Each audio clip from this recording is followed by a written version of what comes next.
upgrade. Matthew Blue, thank you so much. Our meteorologist behind scenes calling to our attention that the Storm Prediction Center has bumped us up to a level 4 out of 5. Yeah, so this is a moderate risk. We actually talked about it yesterday. There was an element of wind-driven storms that we were watching yesterday that could be an issue, but we've got Chicago under that moderate risk. So I would imagine that this is a threat upgrade based on the wind potential. And the storms that we have moving through Iowa this morning, that complex is going to move into that moderate risk. But just because they're moving through, don't let your guard down. Today's one of those days where, with the upper level support that we have, the potential is there that we could very well deal with some strong winds and some redevelopment. So breaking everything down, and we'll go back to the threat and show you, mid and upper level support, we've got it today. Yeah, just checking in with the Weather Service in Chicago. They're noting that the biggest threat for strong and intense tornadoes this evening, 4 to 8 p.m., especially along and north of Interstate 88.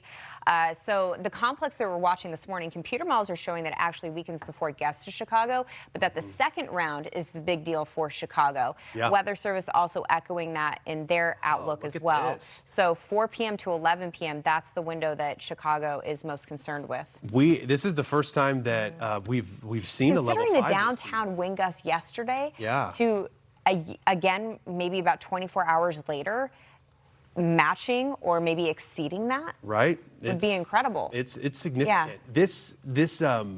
When you look at the wind parameter and the threat that you have, Matthew, do you remember the last time we had a 5 out of 5? We'll have to do some research because it's very rare that that is issued. But interesting that, you know, the Weather Service is not only marking the destructive winds, which we're showing you with that level 5, but they are bringing up the potential of the forecast being concerned with tornadoes and also destructive hail. I mean, they are marking all modes of severe weather in the Chicago office. Yeah.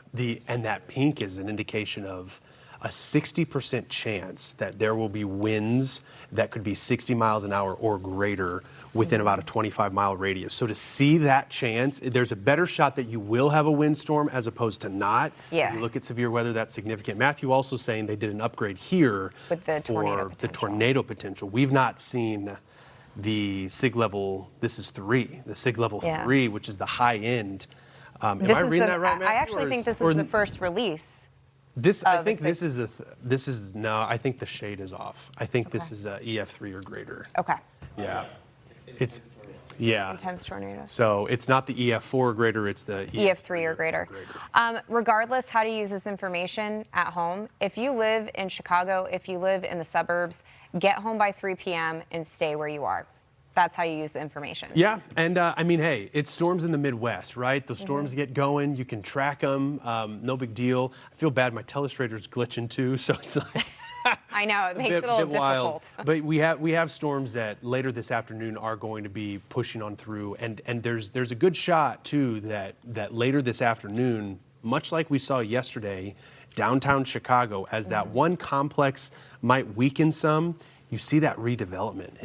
It's impressive to watch how it only takes a few hours. Yeah, and it will be interesting to see how much holds together from this first round because, you know, locally, you're probably hearing all the chatter that the risk of severe weather is going up. Yeah. Don't think that first brush is the real deal because it is marked that the bigger deal is that 4 p.m. and later time window for Chicago. All right, we'll be watching it. Going to be a warm day in the Windy City. Absolutely.